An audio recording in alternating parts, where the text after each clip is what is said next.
Hi friends, welcome back to Bhuvi's Food and Art. இன்றைக்கி நம்ம crispy fried chicken எப்படி பண்ணுறதுன்னு பார்க்கலாம் வாங்க. நான் 1 கிலோ சிக்கன் எடுத்துருக்கேன். அதில் பீஸ் 2 அப்படியே போட்டுட்டேன். அதுக்கப்புறம் நம்ம லாலிபாப் பீஸ் 2 இருந்துச்சு இல்லையா, அதுவும் அப்படியே எடுத்துக்கிட்டேன். மிச்சம் இருக்கிற அந்த பிரெஸ்ட் பீஸ் வந்து நல்லா ஃப்ளஷ்ஷாக இருக்கும். அதை வந்து நம்ம இந்த மாதிரி ஸ்ட்ரிப்ஸாக வர முடியுறத ஸ்ட்ரிப்ஸாக கட் பண்ணிவிட்டு மிச்சம் இருக்கிறத க்யூப்ஸாக வெட்டி வச்சுக்க போகிறேன். இந்த போன்லெஸ் பீஸ் வந்து சிக்கன் அஜஸ் மாதிரி கிறிஸ்பியாக ஃப்ரை பண்ணி எடுத்துக்க போகிறோம். அப்புறம் மற்ற எல்லாத்தையுமே ஒரே பேட்டர் தான், ஆனால் நம்ம அந்த கடையில் வாங்குகிற மாதிரியே எல்லாத்தையும் தனித்தனியாக நம்ம ஃப்ரை பண்ணி எடுக்க போகிறோம். மேரினேஷன் வந்து எல்லாத்துக்குமே ஒன்று தான்.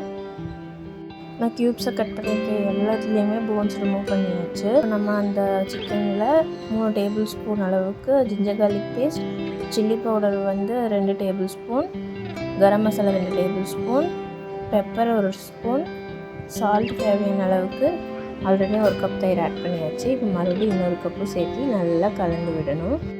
இப்போ வந்து நம்ம 1/4 கிலோ மைதா மாவு வந்து எடுத்துக்கிறேன். அதில் கிட்டத்தட்ட ஹாஃப் வந்து நான் போட்டேன். அதுக்கு தேவையான அளவுக்கு சால்ட் ஆட் பண்ணிக்கலாம். அதுக்கு தேவையான அளவுக்கு pepper, chilli powder, தேவைப்பட்டதுன்னா garam masala கூட இதில் ஆட் பண்ணிக்கோங்க. இதை நல்லா கலந்து விட்டுட்டு 1 டீஸ்பூன் அளவுக்கு நான் பேக்கிங் பவுடர் ஆட் பண்ணியிருக்கேன். இப்போ நம்ம சிக்கன் ஸ்ட்ரிப்ஸ் எடுத்து 2 பக்கமும் மாவு கோட் பண்ணிவிட்டு அதை வந்து தண்ணியில் டிப் பண்ண போகிறேன். தண்ணியில் டிப் பண்ணிவிட்டு திரும்பவும் மாவில் டிப் பண்ணணும். இப்படி திரும்பவும் கையால் இந்த மாதிரி பிடிச்சு கொடுக்கும்போது மாவு நல்லா அந்த சிக்கனில் ஒட்டி ஃப்ளேக்கியாக நம்மளுக்கு வரும். இந்த மாதிரி கையால் நல்லா ஒட்டி கையால் இப்படி பிடிச்சி எடுக்கணும். அந்த மாதிரி சிக்கன் பீஸ் ஒன்று நல்லா நம்ம கையாலே பிடிச்சி கொடுத்தா அந்த மாவு நல்லா உள்ளே போய் நல்லா பிடிச்சிக்கும். எல்லா சிக்கன் பீஸையும் நல்லாவே அந்த மாவில் கோட் பண்ணதுக்கப்புறமா தண்ணியில் டிப் பண்ணி மறுபடியும் மாவில் கோட் பண்ணிவிட்டு ஒரு உதரும்போது அந்த ஃப்ளேக்ஸ் நல்லாவே அந்த தெரிய ஆரம்பிக்கும். அதுதான் வந்து நம்ம ஃப்ரை பண்ணும்போது ஃப்ளேக்ஸாக வருது.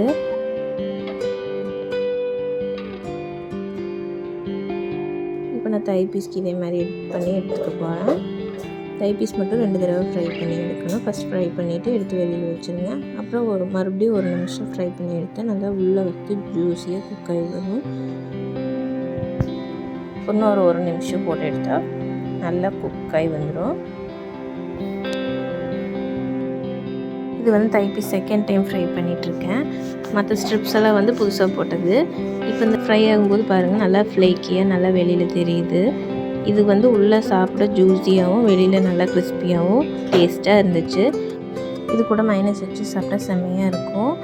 இந்த வீடியோ பிடிச்சிருந்துச்சுன்னா Bhuvi's Food and Art subscribe பண்ணுங்கள்.